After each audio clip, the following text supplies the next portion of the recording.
Hari ini KPU Kota Barbumule akan mengadakan podcast.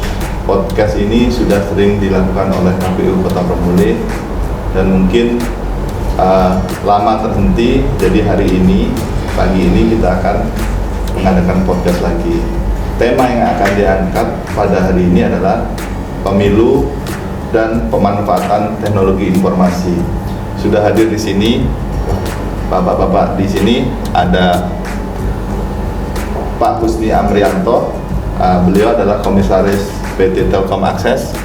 Kemudian Pak Marjuansa, beliau adalah Ketua KPU Kota Barbumule.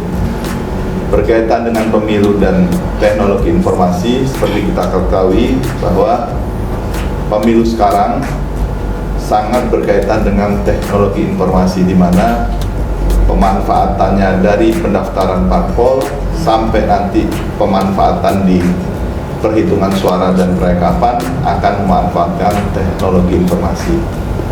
Nah, untuk lebih jelasnya nanti kita akan bertanya kepada Bapak Husni dan Pak Marjuansa, dan kita akan mengalir saja Pak ya. Jadi pembicaraannya itu lebih enak. Oke. Mungkin dari Pak Marjuansa dulu untuk mengutarakan lebih detailnya Pak. Iya. Oke, terima kasih Pak Yudi. Assalamualaikum warahmatullahi wabarakatuh. Waalaikumsalam. Alhamdulillah, terima kasih Pak Husni sudah mampir di kantor KPU Kota Barbumule. Jadi kita hari ini kedatangan tamu yang luar biasa gitu ya, dan salah satu tokoh, kalau bagi saya pribadi beliau ini dosen, guru, seperti kakak juga begitu, senior lah begitu selama zaman mahasiswa dulu. Jadi hari ini kami akan mengobrol seputar tentang dunia kepemiluan dan pemanfaatan teknologi informasi. Seperti tadi mungkin Pak Yudi sudah menyinggung sedikit terkait bahwa beliau saat ini menjabat selain dosen juga sebagai komisaris di PT Telkom Akses. Nah, bicara tentang kepemiluan, sahabat podcast KPU Kota Barbumule sekalian, KPU hari ini sudah kita ketahui bersama bahwa sejak pemilu 2014 bahkan sampai menjelang pemilu 2024 sekarang, pemanfaatan teknologi itu sudah dimulai begitu. Jadi kalau pemilu terakhir 2019 kita pernah menggunakan yang namanya situng gitu ya, sistem informasi penghitungan. Akan tetapi memang situng itu kan belum menjadi tahapan resmi atau penghitungan resmi dalam proses rekapitulasi perolehan suara. Nah, di pilkada terakhir 2020, pilkada serentak, ini ada salah satu pemanfaatan teknologi, jadi menggunakan sistem e-rekap namanya, itu sudah mulai digunakan, dan itu menjadi rekapitulasi resmi dari proses tahapan penghitungan dalam pilkada waktu 2020. Dan ini kembali akan kita pakai, kita gunakan ketika di pemilu serentak dan pilkada serentak tahun 2024 mendatang. Jadi e-rekap menjadi salah satu pemanfaatan oleh KPU dalam proses penyelenggaraan pemilu maupun pilkada. Nah, selain e-rekap sudah banyak Pak Husni dan rekan sekalian pemanfaatan teknologi informasi yang sudah kita lakukan. Jadi seperti hal lain gitu, contoh lain, hari ini KPU secara nasional sudah memasuki tahapan pendaftaran parpol calon peserta pemilu. Pendaftaran partai politik di KPU RI itu sudah tidak lagi seperti dulu bosnya. Jadi kalau dulu itu kan pendaftarannya pakai berkas yang sudah sangat banyak sekali ya, berkontainer-kontainer begitu. Nah, kalau sekarang sudah paperless. Jadi sudah paperless, kemudian by system sudah mengupload semuanya melalui SIPOL namanya, sistem informasi partai politik. Kemudian verifikasinya pun juga lebih mudah begitu ya. Jadi kelihatan, langsung ketahuan kalau ada satu partai yang keanggotaan kepengurusannya ternyata double dengan partai lain. Nah, proses ini sedang berjalan saat ini. Nah, bahkan selain SIPOL nanti ada SILOG gitu, sistem informasi logistik kita sudah memadai, sudah terpenuhi atau belum dan lain sebagainya. Kemudian ada tadi Sirekap, ada Silon nanti, sistem informasi pencalonan. Jadi semua masyarakat bisa mengakses lewat sistem, lewat aplikasi calonnya siapa saja dalam satu partai. Untuk pilkada juga demikian, untuk pilpres juga demikian. Dan masih banyak yang lain-lain. Bahkan ada Siakba, ada Sidakam untuk kampanye. Jadi jadwal kampanye itu semua orang bisa mengakses nanti. Kampanye akan dilaksanakan di mana dan sebagainya. Hanya saja memang untuk pemilu kita hari ini secara nasional ini untuk pencoblosannya ini masih manual.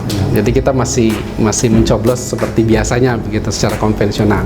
Jadi harapannya memang infrastruktur pemilu kedepannya akan semakin membaik, kemudian berkemungkinan besar begitu ya, mungkin di pemilu-pemilu mendatang ketika Indonesia sudah siap, semua akses infrastruktur kepemiluan sudah siap, bisa jadi tidak menutup kemungkinan pemilunya mungkin sudah bisa sudah e-voting begitu ya. Nah, mungkin nanti Pak Usni bisa menjelaskan lebih detail lah terkait itu, terkait kesiapan infrastruktur pemilu jika pemilu atau proses pemilu dan pilkada itu dilakukan dengan by sistem full pemanfaatan teknologi informasi yang ada.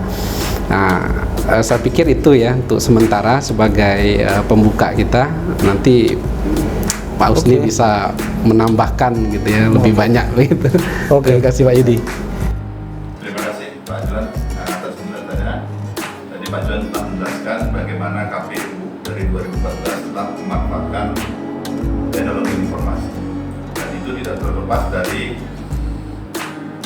PT Telkom juga, karena salah satu produk PT Telkom adalah IndiHome, dan itu sudah dipakai di hampir seluruh Indonesia, terutama KPUD.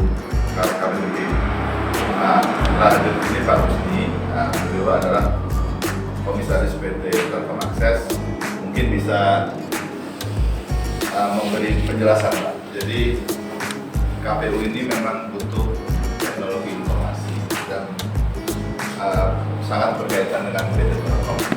Mungkin bisa menjelaskan Pak Usni. Oke, Mas Yudi. Assalamualaikum warahmatullahi wabarakatuh. Para sahabat Orkes KPU Prabu Muli yang saya hormati, dan tentunya Bapak Ketua KPU, Bapak Ketua KPUD, Mas Yudi. Ini saya bangga sekali karena anak-anak muda ini, ya, saya lihat anak muda yang sangat luar biasa, punya semangat, punya mindset milenial, punya visi ke depan untuk bisa membangun demokrasi ini sedemikian rupa. Dan mungkin ini Mas Yudi ya, sebelum sebagai komisaris saya mau bicara sebagai dosen dulu, karena saya dosen di Fakultas Ilmu Sosial dan Politik. Oh iya. Jadi kita bisa bicara tentang pemilu, ya. Izin ya Pak Ketua ya, pemilu bagaimana nanti pengembangan.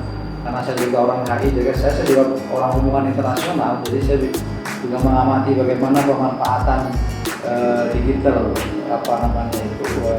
informasi ini, teknologi informasi ini dalam pelaksanaan pemilihan umum di beberapa negara. Nah, jadi baru nanti kita masuk masalah infrastruktur yang disediakan oleh PT Telkom Indonesia.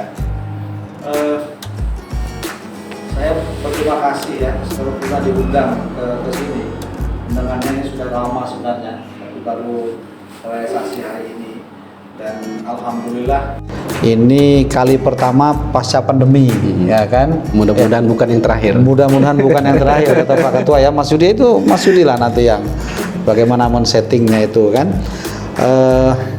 Jadi pemilu ini memang kalau kita lihat sesuatu hal yang sangat urgen dalam sebuah negara yang kita sebut sebagai negara demokratis ya. Dan kita tidak usah bicara bagaimana sisi melik seluk-beluk yang terlalu jelimet ya, tetapi kita pikir kita harus bisa menjalankan ini sebaik-baiknya dan segampang-gampangnya, semudah-mudahnya ya, seringan-ringannya. Nah, tadi sudah disampaikan oleh Pak Ketua kita, Pak Marjuansyah, tentang bagaimana pemanfaatan teknologi informasi yang sudah dilakukan terutama di KPUD Prabu Mulih ya. Saya sangat apa namanya, standing applause ya, kalau orang-orang barat bilang itu, dengan kreasi dari KPUD Prabu Mulih ini. Ini bukan karena beliau ini tadi dibilang saya seniornya dia jadi junior, bukan begitu sebenarnya, tapi saya mengamati perjalanan KPUD di beberapa tempat itu, dan Prabu Mulih ini saya kira termasuk KPUD yang sangat aktif ya. Itu ada sekolah demokrasi ya. Betul. Ada podcast yang kayak begini, kemudian DP3 saya sekarang dengar sebentar lagi memfasilitasi pemilihan OSIS ya, pengurus OSIS atau ketua OSIS itu dengan e-voting. Yang dengan e-voting yang itu semua di aplikasi dan yang lain-lain difasilitasi oleh KPUD. Ini kan satu bentuk pendidikan politik ya, dalam bahasa saya sebagai seorang dosen ilmu politik itu, ini adalah merupakan proses pendidikan politik yang 2-3 langkah lebih maju daripada yang biasanya, karena kita sudah memperkenalkan teknologi informasi itu untuk pemilu, untuk election itu kepada para generasi muda kita. Ini saya kira suatu kemajuan yang sangat luar biasa ini Pak Juan ya, yang dengan tim tentunya ya, yang mungkin idenya dari Pak Juan tapi tim menyetujui, itu kan suatu hal yang kita menjadi kerjasama tim yang sangat solid untuk itu. Nah, kalau kita bicara pemilu yang konvensional itu memang menurut banyak pakar itu lebih menjamin kepastian pemilih untuk memilih apa yang dia akan pilih gitu, karena manual gitu, karena manual. Kalau di digital ini kan, di teknologi informasi, kalau pas e-votingnya ya, maksud saya ya, bukan proses-prosesnya, tapi e-votingnya itu, ini nanti apalagi negara kita yang barangkali masih banyak yang literasi tentang teknologi informasinya masih belum begitu banyak ya, atau mungkin kalau kita persentase itu ya paling banter itu sekitar 80% yang itu melek literasi teknologi informasi. Ini nanti kan tentu akan banyak kendala untuk proses e-voting ya. Di beberapa negara itu Belanda dulu pernah mengadakan e-voting tapi kemudian ditolak karena dianggap ada kendala-kendala yang menurut mereka itu bisa merusak sendi-sendi demokrasi. Tapi itu pendapat, itu pendapat ya Pak Johan ya. Itu pendapat ya, itu pendapat itu bisa salah, bisa juga benar kan gitu kan. Nah, ini maksud saya kalau nanti kita menuju e-voting itu harus diperhatikan hal-hal yang kayak begitu. Tapi kalau pemilihan OSIS ini saya kira nggak ada masalah. Anak SMA SMP itu tidak ada yang tidak melek teknologi informasi, yang dilihat itu bukan buku lagi sekarang, itu malah yang dibaca itu WA. Belajarnya gitu pun kan, sudah online. Belajarnya sudah Google gitu kan, ya sudah belajarnya pun sudah 2 tahun sudah online. Jadi mereka sangat melek literasi tentang teknologi informasi itu. Tetapi yang saya kira yang sangat membanggakan itu proses pemilu kita, tadi sudah dijelaskan oleh Pak Johan. Kita sudah melakukan pemanfaatan teknologi informasi itu dari sejak pendaftaran partai politik ya, itu sampai ke pengurusan ya. Tempo hari saya sempat mengecek nik saya Pak Johan. Oh, sudah terdaftar atau belum gitu ya? Yang pengurus partai. Anda tidak terdaftar sebagai pengurus partai politik. Alhamdulillah. Jadi saya sebagai komisaris itu tidak dicekal kan gitu kan. Kalau komisaris itu kan tidak boleh jadi pengurus partai kan. Itu saya membayangkan jangan-jangan ada yang mencatut nama saya kan, bisa saja sekarang. Kita ini kan KTP, fotokopi KTP kan kita kan sangat sangat longgar kan. Kalau ada orang dikit, udah Pak fotokopi KTP kita kasih kan gitu kan. Padahal kita mau kredit di bank misalnya itu kan, mau beli handphone aja kan fotokopi KTP gitu. Nah, ini kan sangat gampang untuk dicatut gitu ya. Oleh karena itu saya kira mungkin nanti pihak KPUD Prabu Mulih juga bisa menyampaikan kepada masyarakat ya, sosialisasi untuk rajin ngecek itu. Dia pertama dia ngecek dia sebagai pengurus partai apa tidak. Itu kalau memang dia setuju pengurus partai, namanya jadi pengurus kan nggak masalah. Tapi kalau tidak setuju kan kemana dia harus melapor kan gitu kan. Nah, kemudian tadi sudah terdaftar sebagai pemilih apa belum? Ini sangat membuat kesadaran kita sebagai masyarakat itu, sebagai rakyat itu akan betul-betul menjadi civic gitu, warga negara yang baik nantinya. apa perkara nanti kita mau memilih atau tidak itu memang urusan kita. Tapi kita sudah terdaftar dulu, berarti hak kita diakui oleh pemerintah atau penyelenggara pemilu, dalam hal ini KPU ya, bahwa kita punya hak gitu.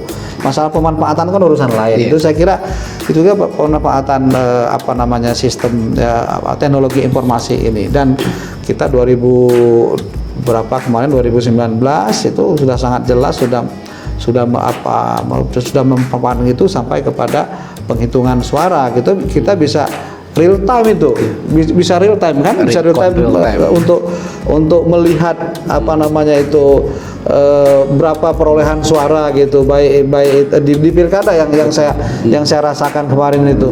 Jadi agak susah saya kira untuk berbuat curang atau bisa membeli suara kemudian dibalikkan suara itu, menurut saya loh ya. Jadi tidak gampang itu. Nah, ini membanggakan dan membuat kepercayaan masyarakat kepada penyelenggara pemilu itu lebih meningkat lagi gitu. Nah, ini saya kira memanfaatkan hal-hal yang kayak begitu itu sangat bagus ya oleh rekan-rekan di penyelenggara pemilu ini.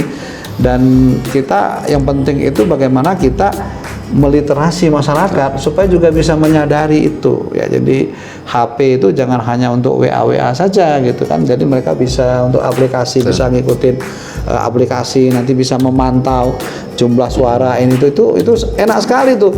Jadi orang nggak usah susah-susah. Jadi kalau nanti misalnya kalau sekarang jumlah suara 100 kok tiba-tiba besok cuma ada 50 kan kita bisa langsung komplain itu.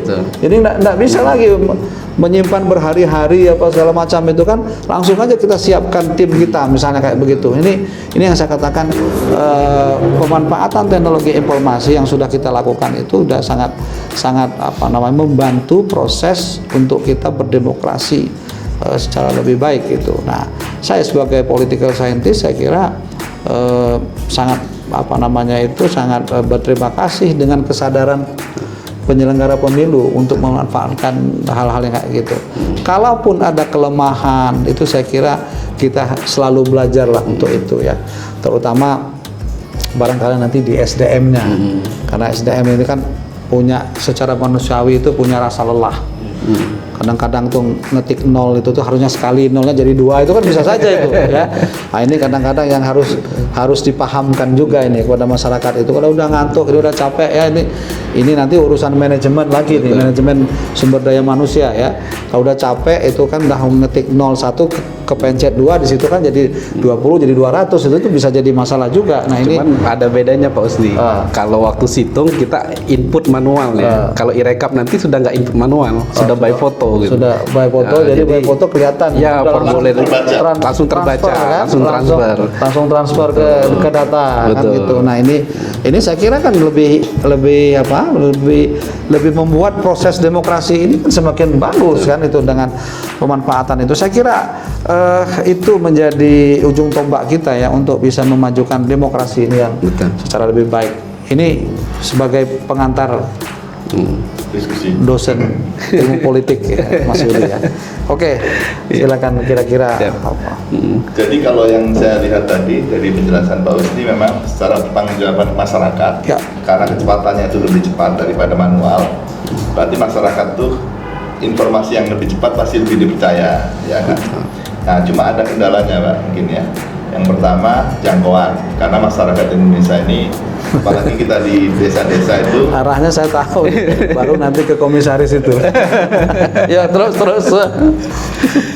dari di desa itu kan masih banyak belum ya terjangkau dari jaringan akses ya. Nah, mungkin ada solusi nggak dari Telkom? Iya.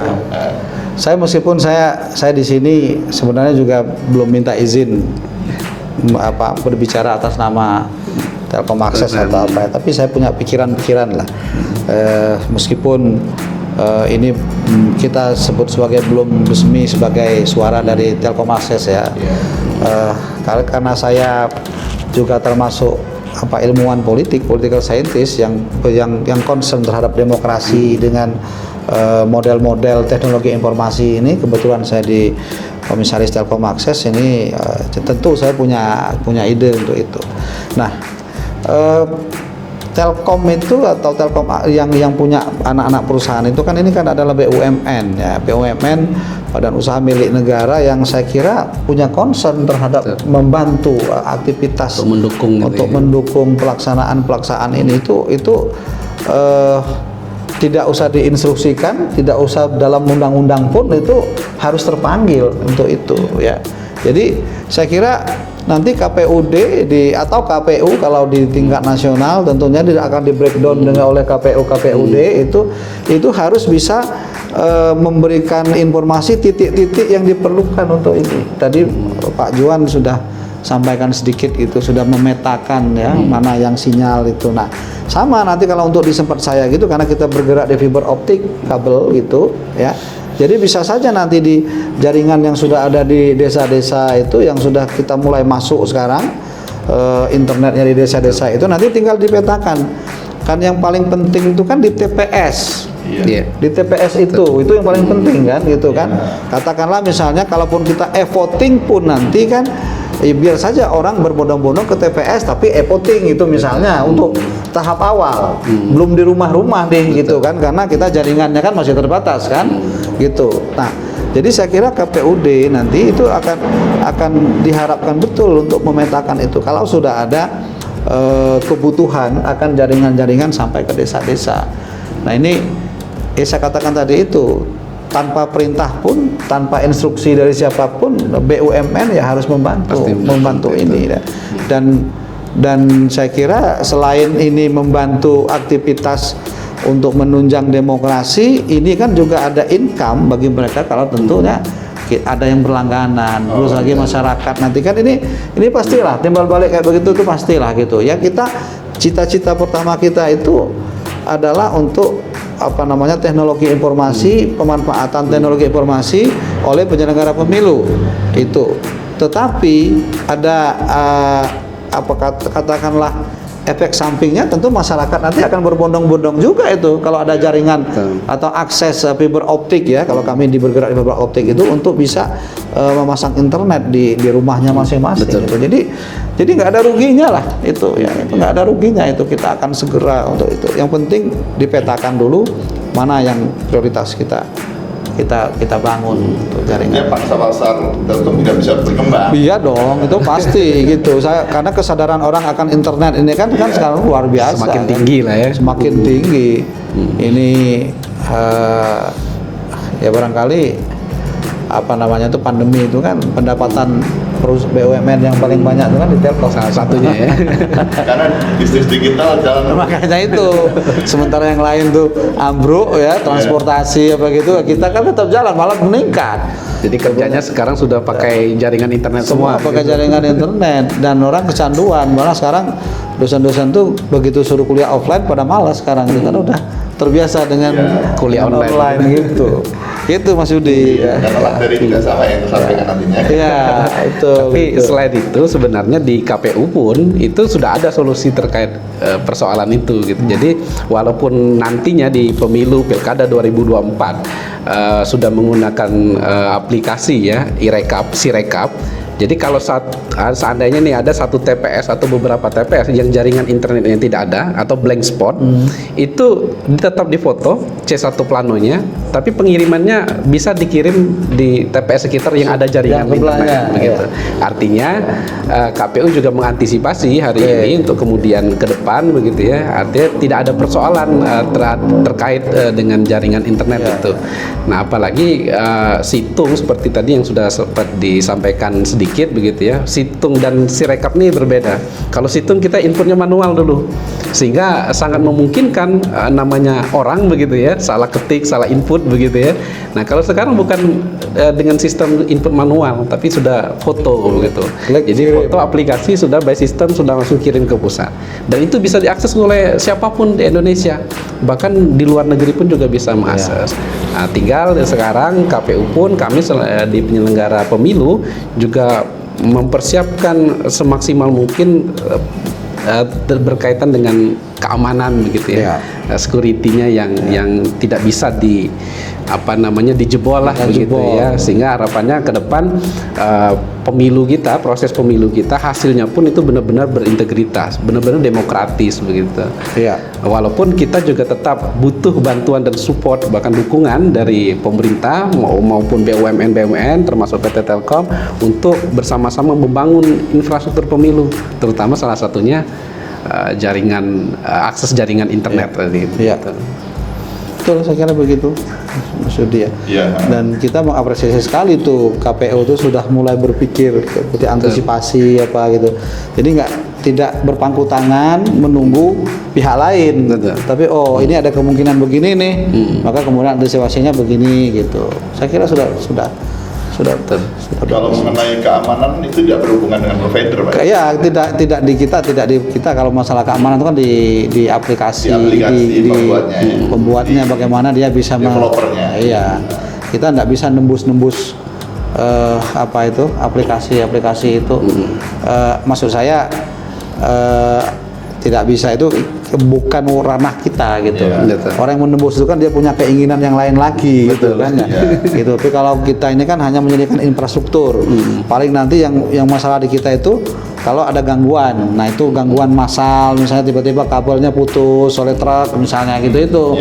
Atau ada galian yang kabel yang bawah tanah kita itu nanti terpotong oleh eskavator atau apa. Nah, itu urusan kita. Kalau urusan penjebolan itu developer. Itu sistem itu ya, dulu kan pernah tuh mahasiswa OMY yang bilang dia tuh ya pemilu 2004 yang bilang dia ya, saya mau ngomong tuh agak ragu-ragu, tapi kalau Bapak Ketua KPUD yang sudah mengatakan berarti kan informasi itu kan sudah karena senior saya dulu, Pak.